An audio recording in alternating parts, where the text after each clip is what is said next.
The old courthouse stood tall and imposing on that cold Monday morning. Its marble steps, worn from years of footsteps, led to a fate that would shake an entire city. Sarah Thompson, a 35-year-old black mother of 3, walked up those steps with her court-appointed lawyer, her hands trembling but her head held high. Inside courtroom 7B, the air felt heavy and cold. Sarah sat straight-backed in her chair, wearing her best navy blue dress, the one she usually saved for Sunday church. Her tired eyes showed the strain of 3 months in county jail, waiting for this day. A small bottle of prescription pills, found in her car without a label, had brought her here, even though she tried to explain they belonged to her elderly mother. Judge William Harrison entered the courtroom at exactly 9 a.m. Everyone rose as he walked to his bench, his black robe flowing behind him like a dark shadow. At 63, he had served on this bench for 15 years, and his reputation for being strict was well known throughout Jefferson County. What wasn't openly discussed but widely whispered about were his unusually harsh sentences for minorities. The prosecutor, a young man named David Reynolds, presented a case that seemed routine: simple possession, no intent to distribute. Similar cases typically resulted in probation, or at most, a few months in county jail. Reynolds himself appeared uncomfortable as he went through the motions, his voice lacking the usual force he brought to more serious cases. Sarah's public defender, Mark Wilson, did his best with limited time and resources. He spoke about Sarah's clean record, her volunteer work at the local food bank, and her role as the primary caregiver for her 3 children, Michael, 14, Lisa, 11, and James, 8. He explained how she worked 2 jobs, morning shifts at the local diner and evening work as a cleaning supervisor at the city hospital. "Your Honor," Wilson said, his voice echoing in the quiet courtroom, "Mrs. Thompson is a pillar of her community. The pills in question were her mother's heart medication. While she should have kept them in their original container, this was a simple mistake, not a crime deserving of harsh punishment." Judge Harrison's face remained stone cold throughout the defense's presentation. His pale blue eyes never showed warmth as he looked down at Sarah from his elevated bench. The few spectators in the courtroom, mostly law students and other people waiting for their cases, could feel something was different about this hearing. When it came time for Sarah to speak, she stood with dignity.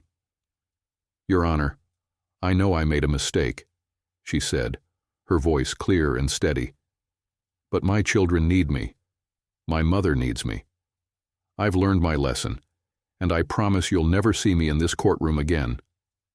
The judge's response started with a long, uncomfortable silence. He shuffled papers on his desk, removed his glasses, and cleaned them slowly with a white handkerchief. When he finally spoke, his voice carried a chill that made everyone in the courtroom shiver. "Mrs. Thompson," he said, emphasizing each word, "this court has seen too many excuses, too many promises of reform. The law must be upheld and examples must be made." He paused, putting his glasses back on. "Taking into consideration the evidence presented and your apparent lack of respect for the law, I hereby sentence you to life imprisonment with the possibility of parole after 25 years. The courtroom erupted in shocked gasps. Sarah's lawyer jumped to his feet. "Your Honor, this is highly irregular. The sentencing guidelines for this offense—" "Silence!" Judge Harrison's gavel crashed down. "One more word, Mr. Wilson, and you'll be held in contempt. Bailiff, remove the prisoner." Sarah stood frozen, her mind unable to process what had just happened. The bailiff approached her, handcuffs ready. As the cold metal closed around her wrists, she finally broke down, her quiet sobs echoing through the stunned courtroom. Even the prosecutor looked shocked, shuffling his papers nervously and avoiding eye contact with everyone. Law students in the gallery frantically wrote notes, knowing they were witnessing something unprecedented and deeply wrong. As Sarah was led away, her last words echoed through the courtroom. "Please, someone call my children's school. They're waiting for me to pick them up today." Judge Harrison stood up and left the bench without another word, his robe flowing behind him as he disappeared through the door to his chambers. He didn't see the tears streaming down Sarah's face, the look of disgust on the court reporter's face, or the way the bailiff gently helped Sarah walk, clearly uncomfortable with what he had just witnessed. Outside the courthouse, dark clouds gathered, as if nature itself was responding to the grave injustice that had just occurred within those walls. None of the people leaving the courthouse that morning knew that this verdict would soon set off a chain of events that would shake their city to its very foundation.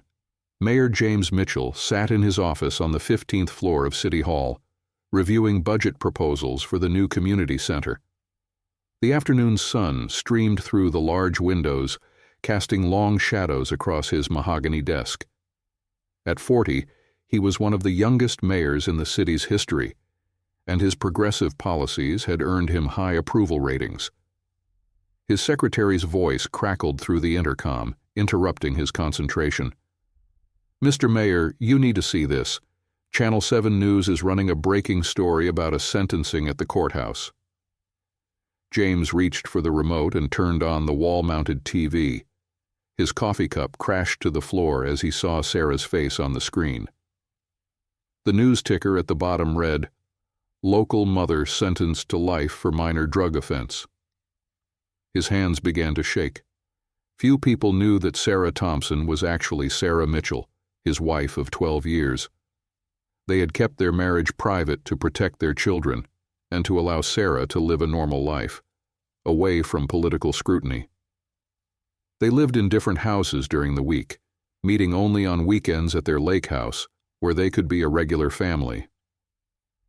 "Cancel all my meetings," he ordered through the intercom, his voice struggling to stay steady. "And get me District Attorney Chen on the phone immediately." As he waited for the call, James paced his office, loosening his tie. A careful plan to keep their marriage private now felt like a terrible mistake. He hadn't even known about Sarah's arrest. She must have kept it from him to protect his political career, just as they had agreed years ago, if anything ever happened. The mayor stopped at the window, looking down at the city he governed. Memories flooded his mind. Their secret wedding on a quiet beach, the birth of their children, weekend barbecues at the lake house, and quiet nights planning their future. All of it now threatened by one judge's racist decision. His private phone buzzed, a text from Michael, their oldest son. "Dad, something's happened to Mom. They're saying it's on the news. What's going on?" Before he could reply, District Attorney Rachel Chen's call came through. "James," she said, skipping formal greetings, "I just heard. This is completely irregular. Harrison has gone too far this time." "Rachel?" James's voice was tight with emotion. "I need you to understand something. Sarah Thompson, she's my wife." The silence on the other end lasted several seconds. "You're what?" Rachel finally managed. "How is that possible? We've worked together for 3 years." "We kept it private to protect our family," James explained, sinking into his chair. "But now I have to go public. I can't let her spend 25 years in prison for carrying her mother's heart medication in the wrong bottle." Rachel's legal mind was already working. "This changes everything. Harrison has no idea he just sentenced the mayor's wife to life in prison. The press will have a field day when they find out. But more importantly, this level of sentencing for a first-time minor offense. James, this could expose years of his discriminatory practices." A knock at the door interrupted them. James's chief of staff, Tom Wilson, entered with a stack of papers. "Sir, we've got reporters gathering in the lobby. Someone leaked that you canceled all your meetings after the Thompson sentencing. They're asking questions." James straightened his tie and stood up. In that moment, he wasn't just a worried husband, he was a mayor preparing for battle. "Rachel, start reviewing Harrison's past cases. I want every instance of racial bias documented. Tom, call a press conference for 5 p.m. today. It's time everyone knew the truth. As his team sprang into action, James opened his desk drawer and pulled out a small photo.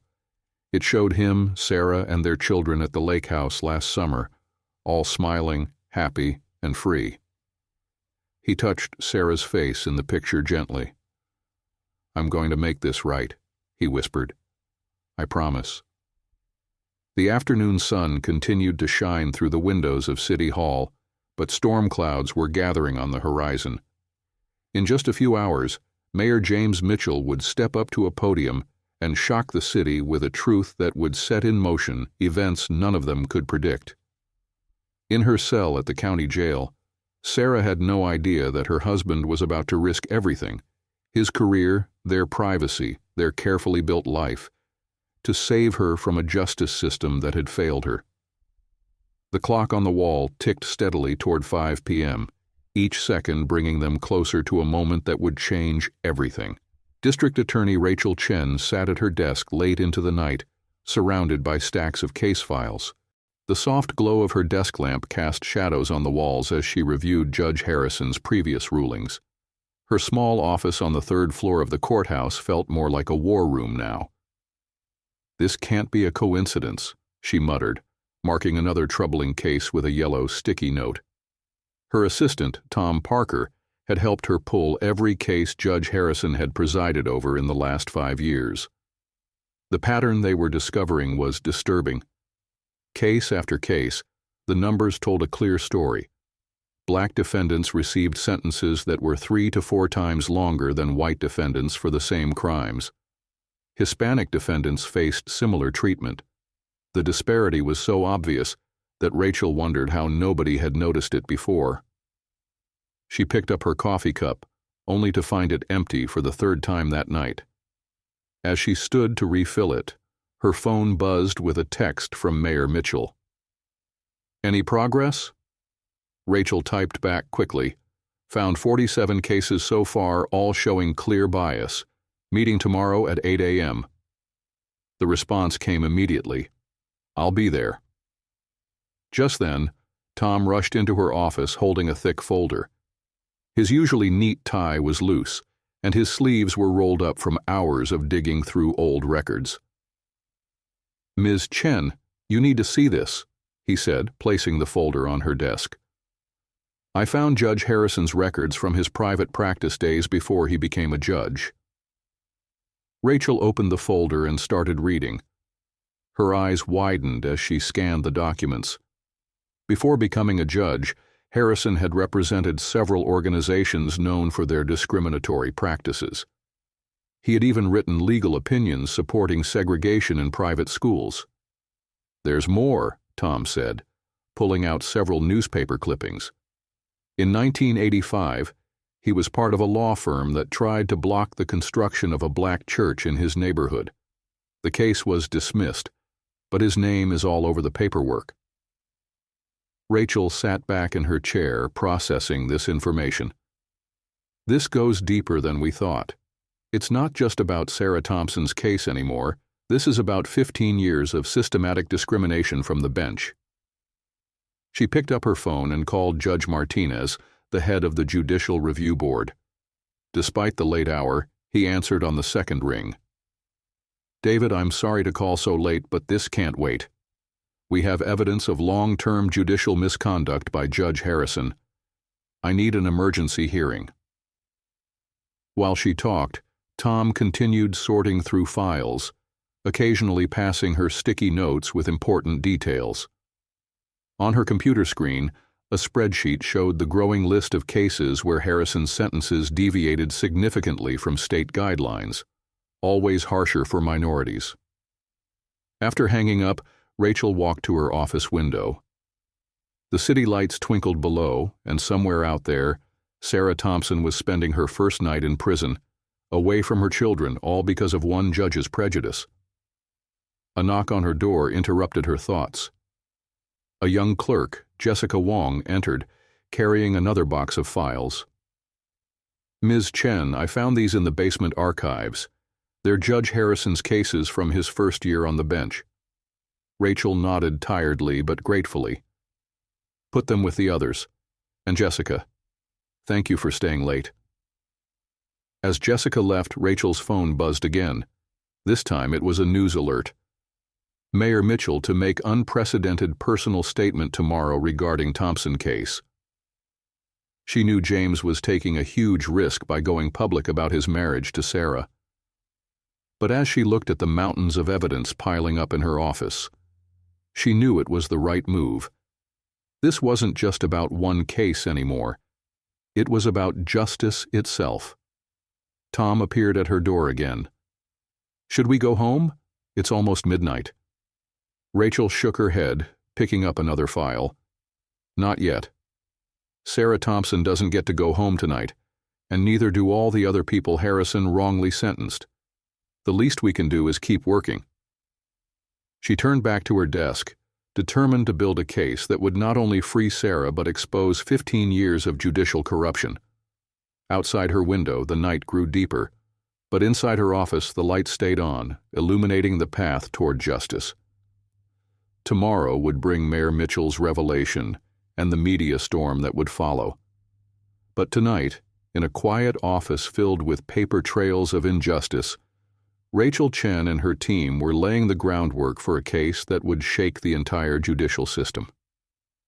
The City Hall press room buzzed with energy at 4:45 p.m. Reporters from every local station and major network filled the seats, their cameras ready. None of them knew why Mayor James Mitchell had called this emergency press conference, but rumors were flying about its connection to the shocking Thompson sentencing. James stood behind the stage, adjusting his tie for the 10th time. His chief of staff, Tom Wilson, reviewed the prepared statement with him one last time. The mayor's hands shook slightly as he held the paper, thinking about Sarah spending her second night in prison. "Are you absolutely sure about this?" Tom asked quietly. "Once you make this announcement, there's no going back. Your private life, your children's lives, everything will change." James looked at the wedding ring he now wore openly on his finger, usually kept hidden in his pocket during public appearances. "Sarah's worth it. The truth is worth it." At exactly 5 p.m., Mayor Mitchell walked to the podium. Camera flashes lit up the room like lightning. He gripped the sides of the podium, looked directly into the main camera, and began speaking. "Good evening. Today I stand before you not just as your mayor, but as a husband and father." He paused, his voice growing stronger. "Sarah Thompson, who was sentenced to life in prison yesterday by Judge William Harrison, is my wife." The room erupted in gasps and exclamations. Reporters jumped to their feet, shouting questions. Camera flashes intensified. James raised his hand for silence. "For 12 years we have kept our marriage private to protect our 3 beautiful children and to allow Sarah to live a normal life away from politics. That privacy has now become a weapon used against her." He pulled out a family photo from his pocket and held it up. "This is our family. Sarah is not just case number 47,800. She is a loving wife, a devoted mother, and an innocent woman." James continued, his voice rising with controlled anger. "Judge Harrison's sentence is not just an attack on my wife. It is a symptom of a deeper problem in our justice system, a problem of bias and discrimination that has gone unchecked for far too long." At the county jail, inmates and guards gathered around the TV in the common area, watching the press conference. In her cell, Sarah sat on her bed, tears streaming down her face as she watched her husband risk everything for her. Back at City Hall, James revealed the preliminary findings of Rachel's investigation.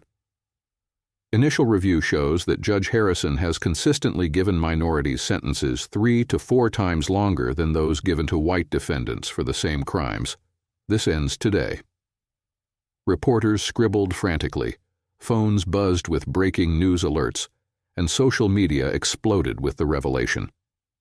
In his chambers, Judge Harrison watched the press conference, his face growing paler with each word.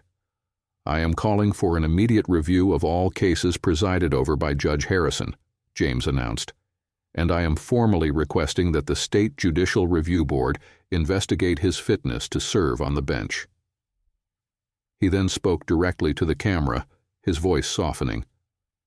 To our children watching at home, Michael, Lisa, and James, I'm sorry we had to hide our family for so long, but I'm not sorry for standing up for what's right. Your mother will come home. The questions came like a tsunami.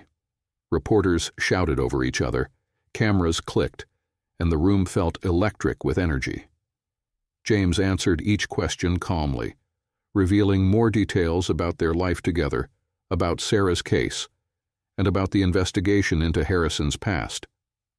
In homes across the city, people watched their mayor transform from a political figure into a husband fighting for his wife. On social media, #JusticeForSarah and #Investigate, Harrison began trending. As the press conference ended, James walked off the stage, knowing his life would never be the same. But as he checked his phone and saw a text message from Michael, "Dad, you are amazing. Mom would be proud," he knew he had made the right choice. The truth was finally out, and like a stone thrown into still water, its ripples would reach far beyond one family, one judge, or one city. The fight for justice was just beginning. The morning after Mayor Mitchell's revelation, veteran reporter Maria Sant sat at her desk at the Daily Chronicle, surrounded by old newspapers and dusty files.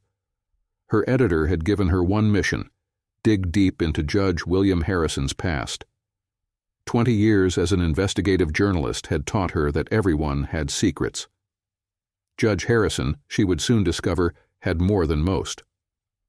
"You won't believe what I just found," said her young assistant Kevin, rushing to her desk with a stack of yellowed papers. They were membership records from an exclusive country club from the 1990s. Judge Harrison's name appeared not just as a member, but as board chairman during a time when the club openly refused membership to minorities. Maria adjusted her reading glasses and started typing on her computer. The story was coming. Together, piece by piece, like a dark puzzle, her phone buzzed constantly with tips from people who had encountered Harrison over the years. A retired courthouse clerk called with stories about Harrison's early days as a judge. "He used to make racist jokes in his chambers," the clerk whispered, fear still in his voice after all these years. Nobody said anything because he had too much power. By midday, Maria's office wall looked like a detective's investigation board. Photos, newspaper clippings, and sticky notes connected Harrison's past activities with red string. The pattern was clear: decades of discrimination hidden behind a judge's robe. "Look at this," Kevin said, pointing to his computer screen. He had found Harrison's college yearbook online. In it, a young Harrison posed proudly with a fraternity known for its racist policies. The caption under the photo read, "Keeping Traditions Alive." Maria's biggest breakthrough came when an anonymous email arrived. It contained scanned copies of private letters Harrison had written to various organizations in the 1980s. In one letter, he argued against integrating local schools. In another, he supported policies to keep certain neighborhoods pure. "Print these," Maria told Kevin, her hands shaking slightly, "and call Judge Harrison's office for comment. They need to know what's coming." At the courthouse, Harrison sat in his chambers, watching his career crumble. His phone hadn't stopped ringing since Mayor Mitchell's press conference. Now reporters were asking questions about his past that he had worked hard to keep buried. His secretary knocked on the door. "Sir, the Daily Chronicle is calling. They have some questions about your involvement with the Pine Valley Country Club in 1992. Harrison's face went pale. He remembered those board meetings, the votes to keep people out, the careful wording they used to hide their real reasons. He never thought those records would surface. Back at the Chronicle, Maria received more documents from other journalists joining the investigation. A reporter in Chicago found cases from Harrison's time as a lawyer showing a pattern of taking cases that involved defending discriminatory practices. A journalist in Atlanta discovered his connections to organizations known for promoting racial segregation. Kevin rushed in again, this time with printouts from social media. People were sharing their own experiences with Harrison. A black law student described how Harrison had questioned her presence in his courtroom, assuming she was a defendant rather than a legal intern. A Hispanic attorney recalled Harrison mocking his accent during a trial. "We're ready to publish," Maria told her editor, laying out the evidence. "This goes beyond Sarah Thompson's case. Harrison has been using his power to hurt minorities for decades." The editor reviewed the story carefully. It would take up the entire front page of tomorrow's paper. The headline would read, "Justice in Darkness: 3 decades of discrimination uncovered." As the story went to print, Maria looked out her office window at the courthouse across the street. Harrison was still inside, probably trying to figure out how to save his reputation. But the truth, hidden for so long, was finally breaking free. Her phone buzzed one last time that day. It was a text from Sarah Thompson's teenage son, Michael. He had found her number and sent a simple message. "Thank you for telling the truth about the man who took my mom away." Maria wiped a tear from her eye and began packing up her files. Tomorrow the city would wake up to the full story of Judge Harrison's past. His carefully built image as a respected judge would crumble under the weight of his own prejudices. In her cell, Sarah Thompson slept peacefully that night, unaware that the next morning's newspaper would change everything. The truth, like sunlight, was about to disinfect decades of hidden darkness in their city's justice system. The morning after the Daily Chronicle's explosive story about Judge Harrison's past, the streets around the courthouse transformed into a sea of peaceful protesters. People from every neighborhood in the city gathered, holding signs that read, "Justice for Sarah," and "No room for racist judges." Reverend Marcus Johnson, a respected community leader, stood on the courthouse steps, addressing the growing crowd. At 65, he had seen many protests, but this one was different. White, black, Hispanic, Asian, people from all backgrounds stood shoulder to shoulder. "Today we aren't divided by race or wealth," his voice boomed through the megaphone. "We are united by something stronger: our demand for justice." Among the protesters, Michael Thompson Mitchell, Sarah's 14-year-old son, stood with his siblings and their grandmother. He held a sign showing a family photo with the words, "We need our mom home." News cameras focused on the children, their faces becoming powerful symbols of the injustice. Lisa Chin, a local restaurant owner, had closed her business for the day to join the protest. She handed out water bottles and sandwiches to protesters, remembering how Sarah used to come to her diner every morning for coffee before work. "She always had a kind word for everyone," Lisa told a reporter. "Now it's our turn to stand up for her." Inside City Hall, Mayor James Mitchell watched the gathering crowd from his window.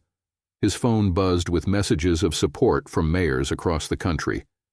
Even the governor had called, expressing concern about the situation.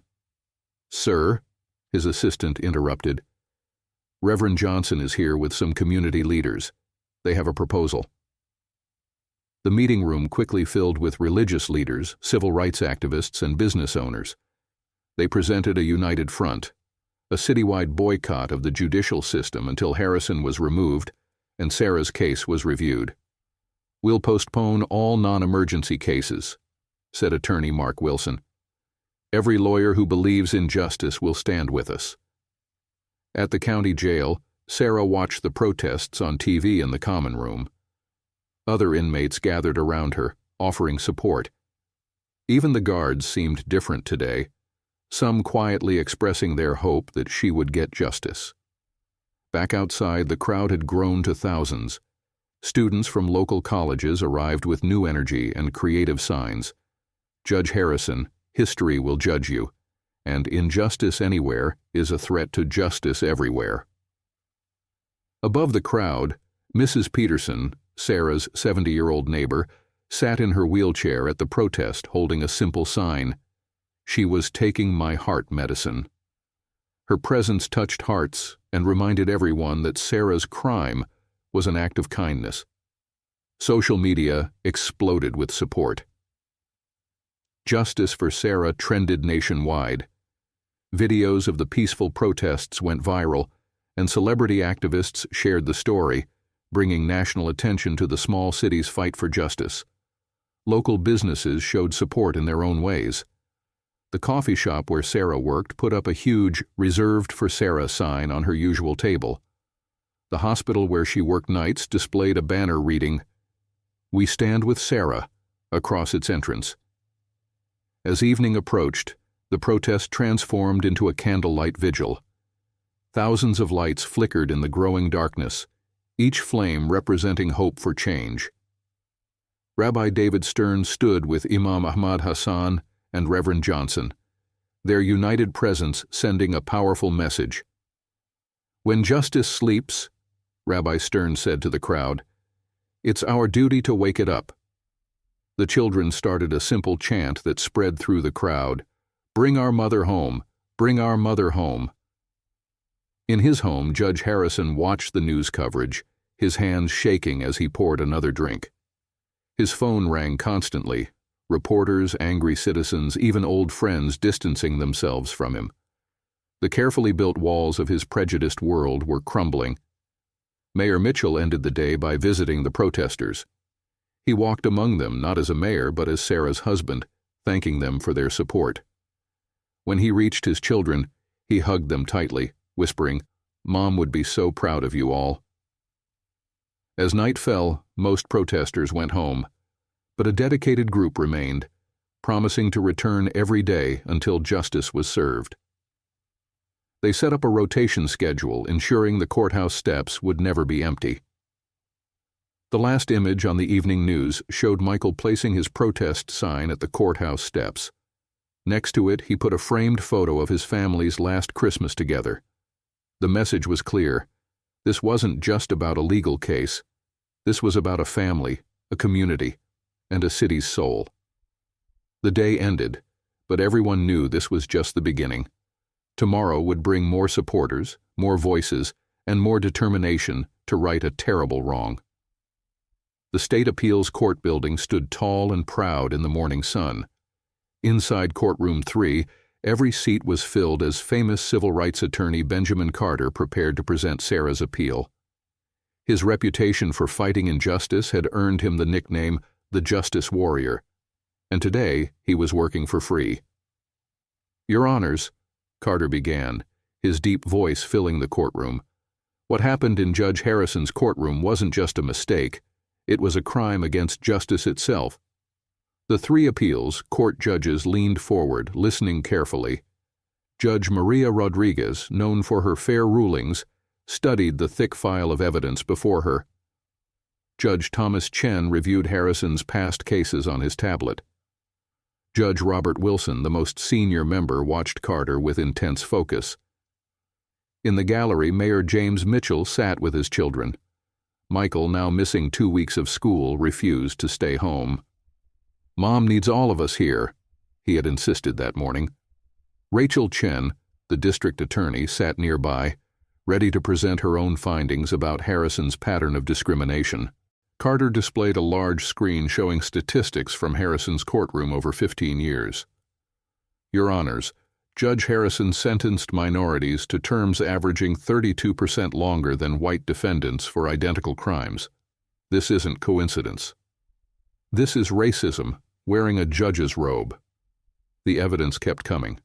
Former clerks testified about Harrison's racist comments in chambers. Court records showed his systematic bias. The Daily Chronicle's investigation findings were entered into evidence, showing decades of discriminatory behavior. During a break, Sarah's mother spoke with reporters outside. "My daughter was carrying my heart medicine," she said, her voice shaking. "Now she faces life in prison while I have to raise her children. Where is the justice in that?" Back inside, Carter played security footage from Harrison's courtroom. It showed his different treatment of defendants based on their race, smiling at some, scowling at others, rushing through some cases while taking time with others. "And now," Carter said, reaching the heart of his argument, "we come to Sarah Thompson's case. A loving mother taking care of her elderly parent, sentenced to life imprisonment for carrying prescription medicine in the wrong bottle. This is injustice. This is revenge against people Judge Harrison has always despised." Rachel Chen then presented her office's investigation. "We reviewed every case Judge Harrison handled in the past 5 years," she explained to the appeals court. "The pattern is undeniable. He weaponized his position to punish minorities." The prosecution, represented by State Attorney David Miller, offered little defense. "While the sentence may seem harsh," he admitted, "the state acknowledges serious concerns about Judge Harrison's pattern of behavior." During the lunch break, protesters outside chanted peacefully. They had been there every day since Sarah's sentencing, their numbers growing. Today, they held signs reading, "Justice delayed is justice denied," and "Free Sarah now." Back in session, Carter delivered his closing argument. "Your Honors, this case is bigger than Sarah Thompson. It's about trust in our justice system. Every time Judge Harrison let his prejudice influence a sentence, he betrayed that trust. Today, you have the power to start fixing what he broke." The judges retired to deliberate. In the tense courtroom, Sarah's family held hands and prayed. Reporters scribbled in notebooks, waiting for history to happen. Even the usually busy courthouse cafeteria was quiet, everyone watching the news on their phones. After hours, the judges returned. Judge Rodriguez, selected to deliver their decision, cleared her throat. "This court has reviewed the evidence thoroughly," she began. "The pattern of discriminatory sentencing by Judge Harrison is not just troubling. It is a direct violation of constitutional rights and judicial ethics." The room held its breath. "We hereby vacate Sarah Thompson's sentence," Judge Rodriguez continued. "Furthermore, we are ordering a review of all cases handled by Judge Harrison, with immediate priority given to currently incarcerated defendants." The courtroom erupted in cheers. Michael hugged his father, both crying openly. Rachel Chen smiled, knowing justice was finally being served. "Additionally," Judge Rodriguez added once order was restored, "we are referring Judge Harrison to the State Judicial Review Board for immediate suspension and investigation." Outside, the crowd of supporters burst into celebration when they heard the news. Church bells rang across the city. The Daily Chronicle's website crashed from too many people trying to read the breaking news. Carter packed his briefcase, satisfied. He had won many cases, but this one felt different. This wasn't just about one person's freedom. It was about changing a broken system. The day Sarah Thompson walked out of prison was sunny and bright. She stood at the gates, blinking in the sunlight, wearing the same navy blue dress she had worn to court 3 weeks ago. But this time, instead of fear in her eyes, there was joy. Mayor James Mitchell waited with their children, no longer hiding their relationship. Michael ran to his mother first, wrapping his arms around her. Lisa and young James followed, creating a family group hug that brought tears to the eyes of watching reporters. "I love you all so much," Sarah whispered, holding her children tight. When she reached James, they shared their first public kiss as husband and wife, no longer bound by secrecy. Across town, Judge Harrison cleared out his chambers. The State Judicial Review Board had suspended him pending a full investigation. His face, once proud and arrogant, now showed the strain of his fall from power. As he packed his books, a group of protesters outside chanted, "Justice wins, racism fails." At the Daily Chronicle, Maria Santos typed the final words of her latest article. "Judge Harrison's resignation leads to review of 2,000 cases." Her investigation had helped uncover not just one wrong sentence, but 15 years of judicial misconduct that had hurt countless families. The mayor's office became a center of reform. James and Sarah worked together openly now, turning their painful experience into positive change. They established the Justice Reform Initiative, a program to review all cases where bias might have influenced sentencing. "Every person deserves fair treatment under the law," Sarah said at the initiative's launch ceremony. She stood at the podium, confident and strong.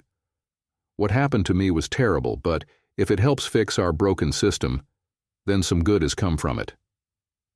The changes spread quickly. The state Supreme Court ordered mandatory bias training for all judges. New guidelines required regular reviews of sentencing patterns. Other cities began examining their own judicial systems, looking for similar problems. Sarah returned to her normal life, but things were different now. When she went back to her job at the diner, customers stood and applauded. At the hospital where she worked nights, her colleagues had organized a welcome back party. Her story had touched people's hearts and opened their eyes. Michael, their oldest son, started a student group at his high school called Youth for Justice. They studied civil rights history and learned how to fight discrimination legally. "My mom taught me that standing up for what's right is worth any price," he told his classmates. The Thompson-Mitchell family moved into the mayor's residence together, no longer needing to hide their love. The first Sunday dinner as a public family was covered by local news.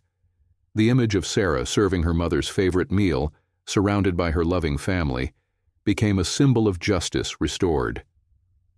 District Attorney Rachel Chen's office worked overtime reviewing Harrison's old cases. Each day brought new stories of lives affected by his bias. One by one, unjust sentences were overturned. Families reunited. Wrongs were made right. The city changed too. People who had never thought about judicial bias before now paid attention to court proceedings. Community groups organized court-watching programs. Citizens demanded transparency from their judges. At the lake house where the family used to hide their weekends together, they now hosted public gatherings. Sarah started a support group for families affected by judicial bias. "We're not hiding anymore," she told them. "We're fighting for change together." 1 month after her release, Sarah stood again on the courthouse steps. This time she wasn't a defendant but a speaker at a justice reform rally. Looking out at the crowd, she saw faces of all colors united in the cause of fairness. "My story had a happy ending," she said, her voice strong and clear. "But there are many others still waiting for justice. Our work isn't finished until every person who comes into these courts is judged by their actions, not their race." James watched his wife speak, proud of her strength and dignity. Their private love had become a public force for change. Their children sat nearby, no longer afraid to show the world who they were. As the sun set on the courthouse that evening, Sarah and James walked home hand in hand, their children running ahead. They passed the diner where she still worked morning shifts, the hospital where she still helped on nights, and the community center where she now taught others about their rights. The city had changed. A system had been shaken. Justice had been restored. And a family that once hid in the shadows now walked proudly in the light, showing others the way toward a fairer future. "We did it," Sarah whispered to James as they reached home. "No," he replied, squeezing her hand. "We're just getting started."